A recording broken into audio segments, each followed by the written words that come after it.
Video like जरूर कर लीजिए और ऐसे वीडियो लगातार फ्री में पाने के लिए चैनल को तुरंत सब्सक्राइब कर लीजिए और बेल आइकन को जरूर टैप कर लीजिए ताकि आगे भी सारे वीडियो आपको मिलते रहे। यूट्यूब में फॉलो करते हैं तो प्लीज ये वाला फ्री टेलीग्राम चैनल जरूर ज्वाइन कर लीजिएगा। सारे नोटिफिकेशन सारे अपडेट यहीं पे आते हैं, ध्यान रखिए। दोस्तों, स्टडी फॉर सिविल सर्विसेज के यूट्यूब चैनल में आपका स्वागत है। यहाँ पर हम ज्योग्राफी के पूरे लेक्चर को स्टार्ट करने जा रहे हैं। इंडियन और वर्ल्ड ज्योग्राफी पूरा एक कंप्लीट आपको यहाँ पर कवरेज मिलेगा। यूट्यूब की ये सीरीज़ है। हमारे फ्री इनिशिएटिव लगातार आपके हित के लिए चलाए जा रहे हैं। तमाम परीक्षाएं जो आगे भविष्य में होने वाली हैं बहुत सारी हैं, जैसे कि आपका समीक्षा अधिकारी वाला है, उसी के लिए मुख्य रूप से इसे डिज़ाइन किया गया है। लेकिन इसका मतलब ये नहीं है कि जो और परीक्षाएं हैं उनमें काम नहीं करेगा। जैसे आपकी APS की परीक्षा है, उसमें भी ये उतना ही समान रूप से उपयोगी है। आगे UPPCS का आपका प्रीलिम्स है, उसमें भी ये काम आएगा। ज्योग्राफी तो चेंज होने वाली है नहीं। हाँ, ये है कि प्रश्नों के पूछने का तरीका थोड़ा सा हर परीक्षा के स्तर का भिन्न भिन्न होता है। तो अब आगे चलते हैं। दोस्तों, अगर आप ये चाहते हैं कि जो मटेरियल आप पढ़ रहे हैं यहाँ पर फ्री इनिशिएटिव जो वीडियोस हमारे आप देखते हैं, इनका पूरा PDF आपके पास रहे, जब चाहे तब आप खोलकर उससे रिवीजन कर सके। इसके अलावा जितने भी आपके डाउट हैं उन्हें समय पर क्लियर करने के लिए कोई व्यक्ति उपलब्ध रहे कि आप प्रश्न पूछें और उसका तत्काल आपको उत्तर मिल जाए, समाधान मिल जाए। तो इस पूरे मार्गदर्शन के कार्यक्रम के लिए आप हमारे पेड कोर्सेज ज्वाइन कर सकते हैं। नंबर यहाँ पर दिए हुए हैं। अगर आप जुड़ने की इच्छा रखते हैं तो प्रक्रिया यहाँ फ़ोन करके पूछ सकते हैं। ठीक है, ये 3 नंबर हैं। बाकी ये सर का WhatsApp नंबर है। यहाँ आप फ़ोन नहीं कर सकते हैं, सिर्फ मैसेज भेज सकते हैं। तो यहाँ से आपका काम हो जाएगा। लेकिन अगर आप पेड ग्रुप हमारे नहीं ज्वाइन करना चाहते हैं तो आप हमारे फ्री इनिशिएटिव में आगे चल सकते हैं और ये भी समान रूप से उपयोगी हैं, जैसा कि पीछे बताया। तो अब बिना देर किए, बिना इधर उधर की बात किए शुरू करते हैं। देखिए, ये बार बार कहा जाता है कि जो प्रीवियस ईयर क्वेश्चंस हैं उनसे अच्छा मार्गदर्शक आपको कहीं नहीं मिलेगा। ये सबसे अच्छे शिक्षक होते हैं, सबसे अच्छे गुरु होते हैं जो कि आपको सही दिशा दिखाते हैं। अन्यथा पढ़ने के लिए स्टडी मटेरियल तो बहुत सारा लोगों के पास जमा रहता है। आजकल सूचना की कमी नहीं है, सूचनाएं आप कहीं से भी इकट्ठी कर लेंगे। सामग्री की भी कमी नहीं है, सब कुछ यहाँ डिजिटल हो गया है। अगर आपको हार्ड कॉपी ना भी मिले तो आप सॉफ्ट कॉपी के रूप में तमाम PDF अपने पास स्टोर करके रखते हैं और उसमें से पढ़ते कितना है, बहुत थोड़े से। तो इसीलिए सीमित संसाधन आपके पास होने चाहिए, सीमित स्टडी मटेरियल रखना चाहिए और आपके पास होना चाहिए सिलेबस और साथ में PYQ। जिस परीक्षा को आप देने जा रहे हैं उसका प्रीवियस ईयर क्वेश्चंस मतलब उसके प्रीवियस ईयर क्वेश्चन पेपर जो पुराने क्वेश्चन हैं वो आपके निगाह में होने चाहिए। आपको अंदाज़ा तभी लगेगा कि पढ़ना कैसे है और क्या पढ़ना है। ठीक है, तो यहाँ ज्योग्राफी में हम वही काम करेंगे। पहले पुराने प्रश्नों को देखेंगे, आयोग ने कैसे प्रश्न दिए थे। चलिए, यहाँ पर दिया हुआ है और यहाँ हिंदी और अंग्रेजी दोनों में दिया हुआ है। आप अपनी सुविधा के हिसाब से देखिएगा। वैसे ये इंग्लिश मीडियम की सीरीज़ है। तो यहाँ पर दिया हुआ है मिनरल और साथ में इंडस्ट्री, जहाँ पर इनका बड़े पैमाने पर इस्तेमाल होता है। तो आइए देखते हैं। मिलान आपको करना है और ये लिस्ट मैच करने वाले जो प्रश्न हैं आयोग अक्सर देता है। यहाँ चूना पत्थर है यानी लाइमस्टोन है। इसके अलावा कॉपर है। कॉपर आप किसको कहते हैं? तांबे को कहते हैं। और क्या है? बॉक्साइड है जो कि एल्यूमिनियम का अयस्क होता है, और होता है ना। इसके बाद यहाँ देख रहे हैं आप मैग्नीज है और ये मैन्युफैक्चरिंग जो दिया हुआ है वो इधर रहेगा साइड में।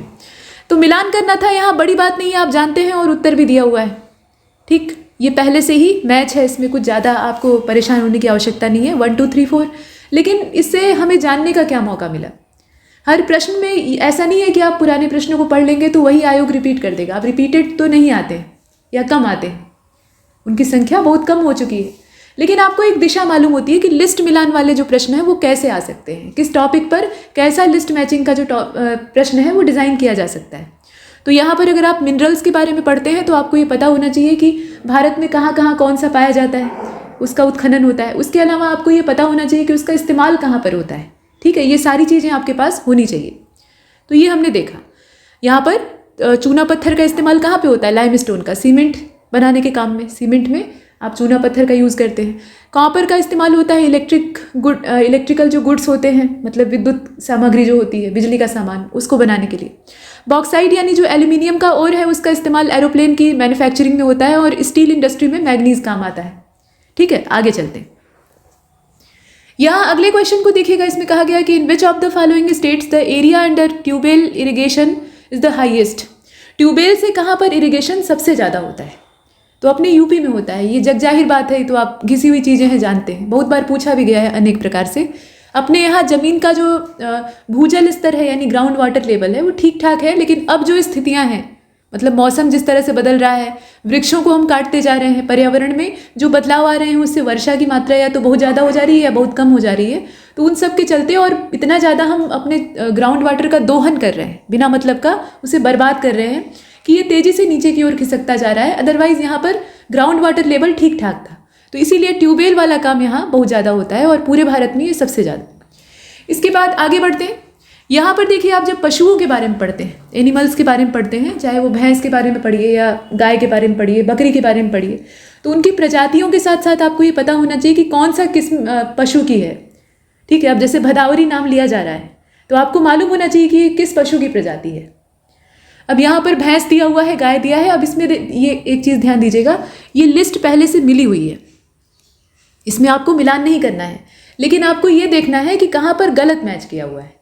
तो ये नहीं शब्द बहुत कायदे से देख लेना चाहिए। अगर नॉट करेक्टली मैच, यहाँ पे अगर आपने करेक्टली मैच पढ़ लिया तो काम गड़बड़ हो जाएगा, तो प्रश्न को ध्यान से पढ़ना आवश्यक होता है। नॉट करेक्टली मैच, तो यहाँ एनिमल और ब्रीड दे रखा है, इसमें शीप की जो यहाँ प्रजाति दी है थारपारकर, ये गलत दी है। तो जरा कमेंट सेक्शन में आप लोग बताइएगा कि थारपारकर असल में किस पशु की प्रजाति है, ये गाय की प्रजाति है कि भैंस की है। बस इतना ही आपको हिंट दे दिया है, दोनों में से कोई एक आपको चुनना है और कमेंट सेक्शन में आंसर देना है। बाकी आप देखें, भैंस की है भदावरी, गाय की है सिंधी, सिंध क्षेत्र की काफ़ी दुधारू गाय होती है, बकरी की होती है जमुनापारी। अब यहाँ देखते हैं आगे, नाइजर। नाइजर इसको राम तिल कहा जाता है, लोकल अगर इसका नाम आप देखेंगे तो राम बीज कहते हैं, राम तिल कहते हैं। ये असल में ऑयल सीड क्रॉप है, ठीक है, मतलब तिलहन फसल है, इससे तेल निकाला जाता है। अब आपको इसमें ये बताना है कि इसके बीजों में तेल की मात्रा कितनी होती है। तो जितने भी ऑयल सीड्स होते हैं यानी तिलहन होते हैं, जिनसे कि हम तेल की पेराई करके अपना इस्तेमाल करते हैं उस तेल को, तो उसमें एक बराबर मात्रा नहीं होती, किसी में कम होती है, किसी में ज़्यादा होती है। तो राम बीज यानी जो नाइजर होता है उसमें अच्छी खासी होती है, 37 से लेकर 47% के बीच में होती है। अब ये बीज की क्वालिटी पर निर्भर करता है। नेक्स्ट, पौधों में जो गूटी लगाई जाती है, ठीक है, गूटी की जो प्रैक्टिस की जाती है, ये कौन से पर्पस को फुलफिल करने के लिए की जाती है, मतलब कौन से उद्देश्य की पूर्ति के लिए की जाती है। तो इसके द्वारा हम वेजिटेटिव प्रोपेगेशन का काम करते हैं। प्रोपेगेटिंग ये मेथड होता है, इसके द्वारा हम प्रोपेगेशन कर सकते हैं, उस पैदावार को और बढ़ा सकते हैं। तो ये हमने देखा, इसका जो बी वाला ऑप्शन है वो सही है। आगे बढ़ते हैं, अगले वाले में फिर से लिस्ट आ गई है। ये आयोग की आयोग का फेवरेट तरीका है, लिस्ट आपको देकर मिलान करने के लिए कह देता है। तो यहाँ पर दिए हुए हैं फ्रूट, ये खनिज नहीं है, फ्रूट हैं। यहाँ पर खनिज लिखा हुआ है तो आप कंफ्यूज मत होइएगा। और इसके जो लार्जेस्ट प्रोड्यूसर दिए हुए हैं राज्य, वो साथ में है, आपको मिलान करना है। तो मैंगो है, लीची है, कोकोनट है, एप्पल है। और यहाँ जो स्टेट दी हुई है उसमें जम्मू कश्मीर है, केरला है, बिहार है और अपना यूपी है। तो कहाँ पर कौन सा सबसे ज़्यादा पैदावार होती है, कौन सा सबसे ज़्यादा उत्पन्न होता है, सबसे बड़े उत्पादक का नाम आपको चुनना है। ये आपको वर्ल्ड लेवल पे भी पता होना चाहिए, और इंडियन ज्योग्राफी का अगर आप सेगमेंट पढ़ रहे हैं तो वहाँ पर आपको भारतीय राज्यों का पता होना चाहिए कि कौन सा राज्य किन किन फसलों के उत्पादन में नंबर 1 है। फिलहाल यहाँ जब मिलान करेंगे तो इसका चौथा, तीसरा, दूसरा, पहला के हिसाब से मिला लेंगे। मैंगो के मामले में अपना यूपी ही है, आम की पैदावार अपने यहाँ सबसे ज़्यादा, और लीची के लिए बिहार, ठीक है, और बिहार के अलावा कोई हो ही नहीं सकता है पहले नंबर पे। इसके बाद आपका कोकोनट है, तो कोकोनट के लिए निश्चित तौर पर केरल, ठीक है, यहाँ आप तीसरे को दूसरे से मिला लीजिए। और बचता यहाँ पे क्या है, एप्पल है, तो एप्पल के लिए जम्मू कश्मीर। आराम से आप मिला सकते थे, इसका सी वाला ऑप्शन परफेक्ट। नेक्स्ट क्वेश्चन में पूछा गया कि यूपी के निम्नलिखित में से, मतलब उत्तर प्रदेश से संबंधित, यूपी से संबंधित यहाँ जो स्टेटमेंट दिए हुए हैं उसमें से कौन सा कथन गलत है, यानी कौन सा स्टेटमेंट रॉन्ग है। तो पहले वाले में कहा गया कि it is the largest hub of sugar cane production in India, ठीक है, सबसे बड़ा ये गन्ना उत्पादक राज्य है, और is the largest milk producing state in India. तीसरे वाले स्टेटमेंट में कहा गया कि is the highest producer of rice in India. अब यूपी के रिस्पेक्ट में अगर देखा जाए तो इसमें प्रोडक्शन दिया हुआ है कि सब में, मतलब गन्ना के उत्पादन में, दूध के उत्पादन में और चावल के उत्पादन में यूपी नंबर 1 है, ऐसा दे रखा है। अब आपको ये देखना होगा कि इसमें से कौन सा कथन सही है। तो सही केवल पहला दूसरा है, तीसरा वाला गलत है। यूपी का नंबर 1 राइस प्रोडक्शन में नहीं है, ठीक है। बाकी आप ध्यान दीजिएगा, शुगर केन के मामले में हम पहले स्थान पर हैं, और मिल्क प्रोडक्शन, जो टोटल मिल्क प्रोडक्शन है, यहाँ बफेलो और काऊ का अलग अलग नहीं करेंगे, टोटल जो मिल्क प्रोडक्शन है उसमें हमारा पहला स्थान। इसके बाद अगले वाले को देखते हैं, और ये डाटा चेंज होता रहता है, तो इसको आप अपडेट करते रहिएगा जब भी आप वीडियो देख रहे हैं। यहाँ पर लैंग्वेज दी हुई है और कंट्री का नाम दिया है, कहाँ की कौन सी भाषा है। कौन सा इसमें मैच नॉट करेक्टली मैच है ये आपको बताना है। ये मिलान तो पहले से ही किया हुआ है। तो यहाँ ध्यान से देखिएगा, डेनिश है, डेनमार्क की है, डच नीदरलैंड, मंदारिन चीन की और बहासा थाईलैंड की। तो इसमें साफ साफ दिख रहा है बहासा जो है वो थाईलैंड की नहीं है। बहासा असल में इंडोनेशिया की ऑफिशियल लैंग्वेज है। बाकी आप जितनी भी यहाँ लैंग्वेजेस देख रहे हैं वो अलग अलग देशों की हैं जिनका कि मैच पहले से ही सही है। तो बाकी ऑफिशियल लैंग्वेज एकदम परफेक्टली मैच है, लेकिन यहाँ जो आप देख रहे हैं बहासा, इसका हो जाएगा इंडोनेशिया, जो कि नहीं दिया है, तो ये गलत हो गया। इसके बाद अगले वाले प्रश्न में चलते हैं और यहाँ पर सॉयल दिया हुआ है, स्टेट दिया हुआ है, कौन सी मिट्टी कहाँ पर। अब इसमें आपको मिलान करना है, लिस्ट मैचिंग वाला क्वेश्चन है। तो दिया हुआ है alluvial soil, black soil, red और डेजर्ट रेगिस्तानी मिट्टी। यहाँ स्टेट दे रखी है राजस्थान, उत्तर प्रदेश, महाराष्ट्र और आंध्र। तो विकल्प आसान है, आप आराम से मैच कर सकते हैं और इसका हो जाएगा दूसरा, तीसरा, चौथा, पहला। तो आइए इसे मिला लेते हैं। देखिए जलोढ़ कहाँ पे पाई जाएगी, यूपी में, गंगा यमुना का मैदानी क्षेत्र, वहीं पर एलुवियल पाई जाएगी। काली मिट्टी, अब इसका क्षेत्र जो दक्कन प्लेटू वाला क्षेत्र है तो महाराष्ट्र, ठीक है। मरुस्थलीय मिट्टी राजस्थान के अलावा कहीं मिल नहीं सकती है, तो इसको आप सीधा मिला सकते हैं, यानी डेजर्ट सॉयल जो है। और लाल मिट्टी पाई जाती है आंध्र प्रदेश में, रेड सॉयल, ठीक है।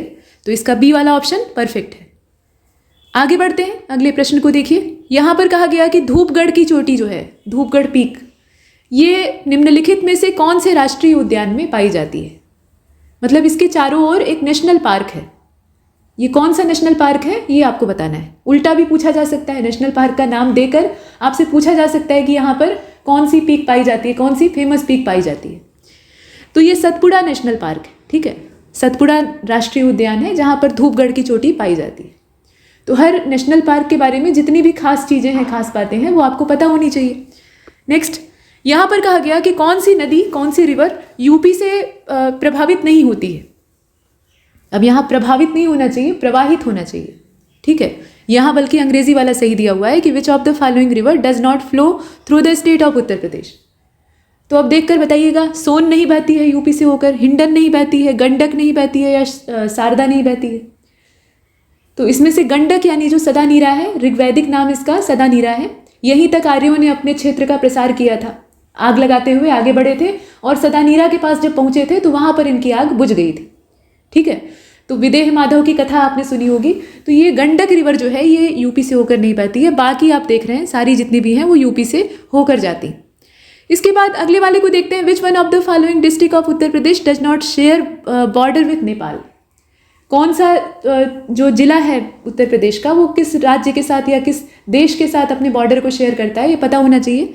तो कुशीनगर जो है ये नेपाल के साथ अपने बॉर्डर को शेयर नहीं करता है, ठीक है। तो इसे आप यहाँ से निकाल लीजिए। आगे चलते हैं, यहाँ पर कहा गया कि Indonesia does not share its land boundary with which one of the following countries. तो अपनी जो लैंड बाउंड्री है, जो वाटर बाउंड्री है उसकी बात नहीं की जा रही है, जो इसका सी कोस्ट है, यहाँ पर कहा जा रहा है कि जो लैंड बाउंड्री है वो किसके साथ शेयर नहीं करता है।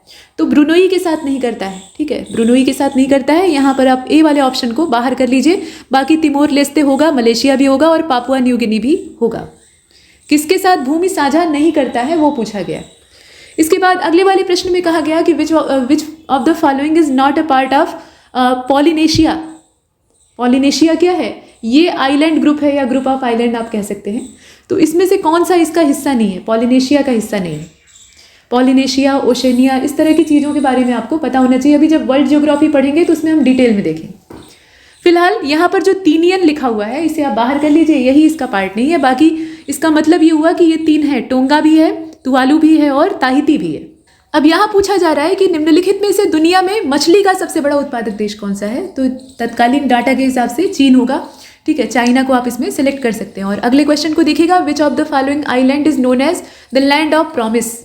वादे की जमीन या वादे की भूमि किसको कहा जाता है। तो ये आपका मिंडनाओ है। इस तरह के अच्छे वाले प्रश्न जिसमें कि खास एक देश का नाम या क्षेत्र का नाम रख दिया जाता है जो कि काफ़ी लोकप्रिय हो जाता है, वो पूछे जाते हैं। तो मिंडनाओ इसका सही उत्तर हो जाएगा।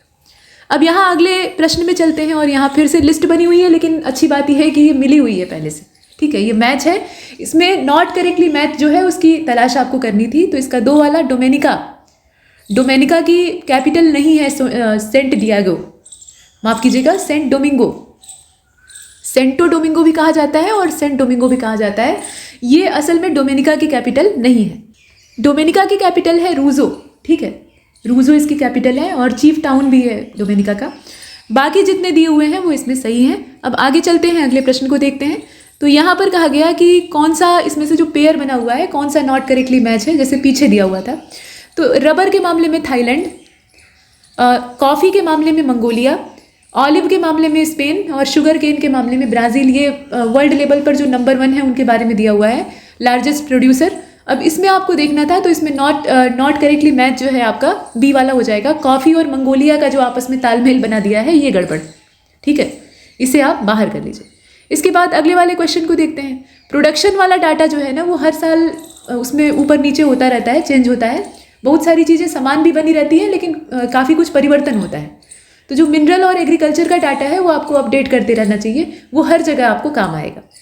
अब यहाँ पर स्टेट दिया हुआ है और हॉट स्प्रिंग दे रखी है, यानी गर्म पानी के झरने।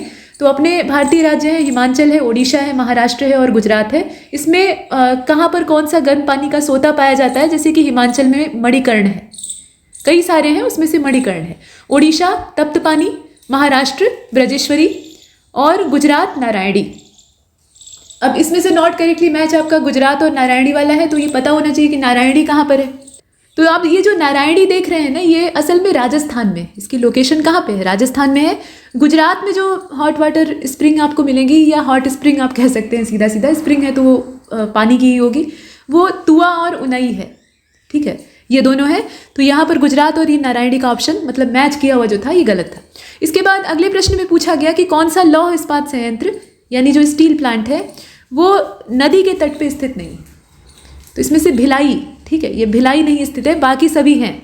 तो कौन सा है ये पूछा जा सकता है, तो तीनों के नाम भी आपको पता होना चाहिए। इसके बाद यहाँ नीचे अगले वाले क्वेश्चन में ट्राइब से रिलेटेड ये प्रश्न है, अच्छे हैं, इस तरह के भी पूछे जाते हैं। तो कहा गया कि तमारिया या तमरिया, तमारिया भी कहीं कहीं लिखा हुआ होता है, तो वही बात है, ये एक ट्राइब है, जनजाति है, और आपको ये बताना है कि ये भारत के कौन से स्टेट में पाई जाती है। तो ये झारखंड की है, झारखंड में बहुत सारे ट्राइबल लोग या ट्राइबल ग्रुप जो हैं वो पाए जाते हैं, उसमें से ये है। इसके बाद अगले वाले में देखिए, विच of the following is the largest fresh water lake of India. तो ये वूलर है, स्पष्ट तौर पे आप जानते हैं, इस तरह के प्रश्न में भ्रम नहीं होना चाहिए। प्रोविंसेस ऑफ ऑस्ट्रेलिया दिया हुआ है और साथ में कैपिटल सिटी भी दे रखी है, तो इसे आप ध्यान से देखिएगा, इसमें मिलान करना है आपको। तो न्यू साउथ वेल्स है, इसके बाद क्वींसलैंड है, विक्टोरिया है और वेस्टर्न ऑस्ट्रेलिया है, ठीक है। और यहाँ जो कैपिटल का नाम दिया हुआ है उसमें आपका ब्रिस्बेन है, सिडनी है, पर्थ है और मेलबर्न है, ठीक। मिलान आपको करना है और देखना है कि इसमें कौन सा किससे मिलेगा। तो यहाँ जब आप मिलान करेंगे तो यहाँ आंसर भी दिया हुआ है, आप नीचे देख सकते हैं, लेकिन इसे मिलान कर लीजिए। देखिए न्यू साउथ वेल्स, इसकी जो कैपिटल है वो क्या हो जाएगी, सिडनी हो जाएगी, आप जानते ही हैं। क्वींसलैंड की हो जाएगी ब्रिस्बेन, है ना, पहले वाले से मिला लेंगे। इसी प्रकार से विक्टोरिया का अगर आप देखें तो मेलबर्न हो जाएगा। इसे आप देखें, न्यू साउथ वेल्स को आप किससे मिलाएंगे, सिडनी से मिलाएंगे। तो इसका मतलब ये हुआ ना कि हर कॉन्टिनेंट का आपको कैपिटल इत्यादि पता होना चाहिए। यहाँ पर न्यू साउथ वेल्स को आपने सिडनी से मिलाया, क्वींसलैंड को आप किससे मिलाइएगा, ब्रिस्बेन से मिला लीजिएगा, यानी पहले वाले से। विक्टोरिया को आप मिला लीजिए मेलबर्न से। तो अब यहाँ एक ही बचता है, पर्थ को आप वेस्टर्न ऑस्ट्रेलिया से मैच कर लीजिए, काम हो गया।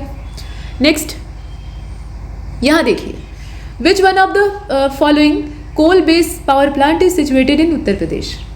ये कोयला आधारित बिजली संयंत्र है, कोल बेस्ड पावर प्लांट है। आपको ये बताना है कि ये यूपी में मतलब इसमें से कौन सा यूपी में लोकेट करता है या उसकी सिचुएशन यूपी में। तो देखिए इसमें डरली पानी है, ये डरली पानी नहीं है, असल में डरली पाली है, इसको डारली पाली भी कहते हैं, डरली पाली भी कहते हैं। इसके बाद दादरी है, सिंगरौली है और विंध्याचल। अब देखें और बताएं, कोयला आधारित बिजली संयंत्र जो है उसकी बात हो रही है, और इसीलिए इसका जो परफेक्ट आंसर है वो इसमें बी हो जाएगा, दूसरा और तीसरा दादरी और सिंगरौली। नेक्स्ट क्वेश्चन को देखते हैं। यहाँ कहा गया कि कौन से देश बाल्टिक सागर के तट पर स्थित नहीं है। ये बाल्टिक और बाल्कन वाला जो फंडा है ये आपको पता होना चाहिए। तो बाल्टिक के कोस्ट पे इसमें से कौन से सिचुएट नहीं करते हैं वो आपको देखना है। स्वीडन और नॉर्वे, ये दोनों बाल्टिक के तट पर नहीं है, बाकी सभी हैं, लाटविया, पोलैंड, रूस और स्वीडन, ठीक है। अब इसमें स्वीडन और रूस का पेयर दिया हुआ था, असल में जोड़ा दिया हुआ है ना, तो उसको इसमें ये कंडीशन बन जाती है कि दोनों उसमें मैच करना चाहिए। तो स्वीडन दिया तो यहाँ भी है, लेकिन डी वाला परफेक्ट इसलिए है क्योंकि इसमें दोनों ही जो ऑप्शन है वो सही दिए। तो पेयर इसका देखेगा और डी वाले ऑप्शन को हमने चुना, स्वीडन और नॉर्वे। इसके बाद अगले वाले क्वेश्चन में कहा गया कि विथ रेफरेंस टू त्रिशूल पीक, यहाँ देख रहे हैं आप, ठीक है, त्रिशूल पीक ये हिमालय में स्थित है और इसके संबंध में कौन सा स्टेटमेंट इसमें से करेक्ट है ये आपको बताना है। तो पहला वाला स्टेटमेंट ये कहता है कि it is situated in Bageshwar district of Uttarakhand. इसकी जो लोकेशन है वो कहाँ पे है, बागेश्वर में है, और बागेश्वर कहाँ पे है, उत्तराखंड में। The peak is more than 7,500 metre high. इसकी जो हाइट है वो 7,500 मीटर है। अब इसमें आपको देखना है कि करेक्ट कौन सा है।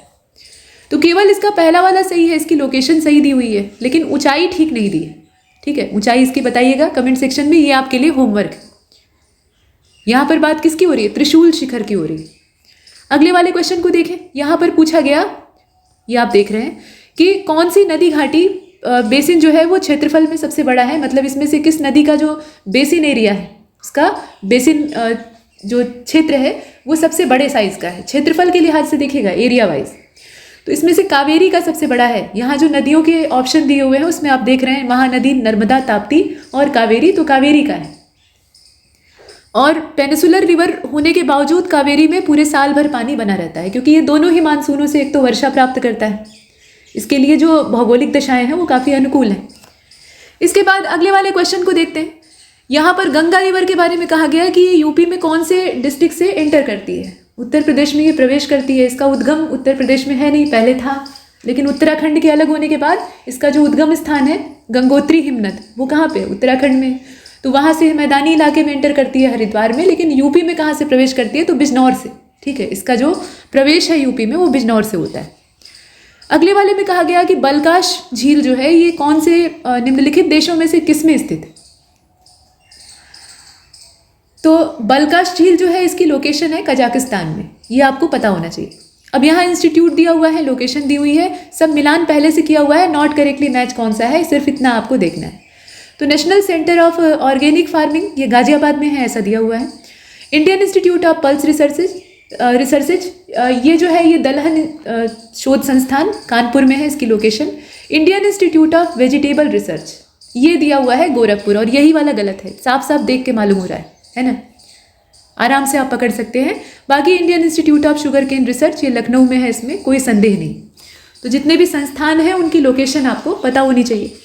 यहाँ देखिएगा, इसमें पूछा गया कि which of the following is not a part of the middle east. इसमें से कौन सा मिडिल ईस्ट का पार्ट नहीं है। तो जॉर्डन और तुर्की ये दोनों इसमें शामिल नहीं है, बाकी सभी शामिल है। जॉर्डन इजराइल, ठीक, लेबनान इजराइल, सीरिया और लेबनान। कुल मिलाकर डी वाले ऑप्शन को हम इसमें से चुनते हैं क्योंकि वो ज़्यादा परफेक्ट है। इसके बाद अगले वाले को देखते हैं।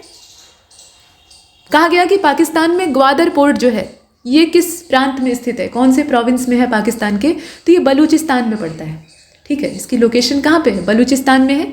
अगले प्रश्न को देखते हैं। With reference to Rhine river in Europe which of the following statement is are correct.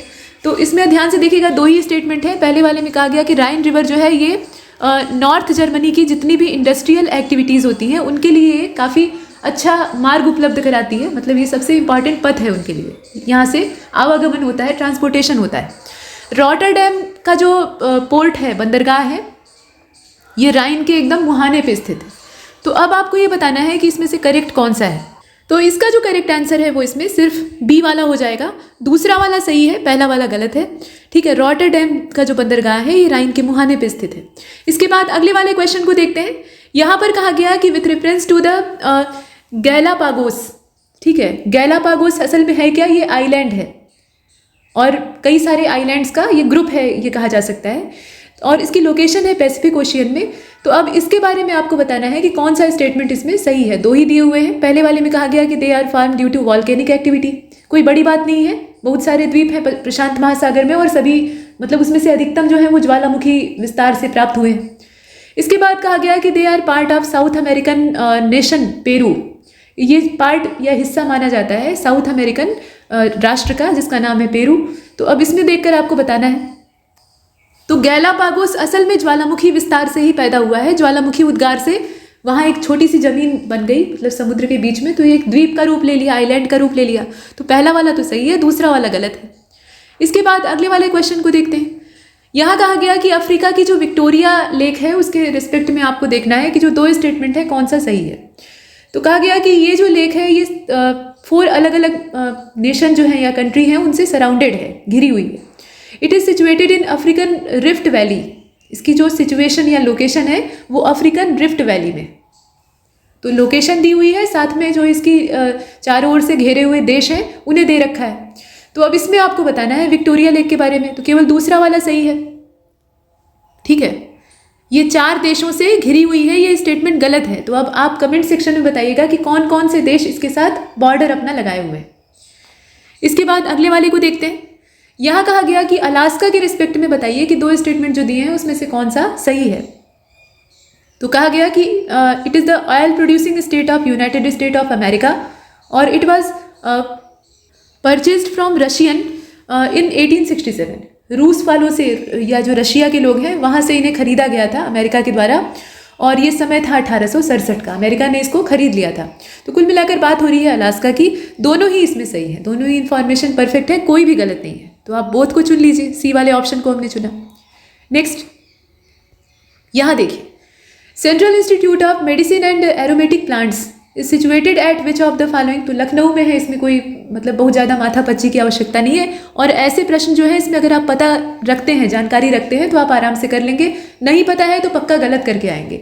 ऐसे प्रश्नों में गेस नहीं काम करता। इसके बाद अगले क्वेश्चन को देखिए, यहाँ पर कहा गया कि with reference to Indonesia which of the following statement is are correct. तो पहले वाले स्टेटमेंट में कहा जा रहा है कि it comprises of over 15,000 islands, ठीक है। मतलब इसका जो पूरा निर्माण हुआ है प्रकृति के द्वारा उसमें 15,000 से भी ज़्यादा द्वीप शामिल हैं, छोटे बड़े।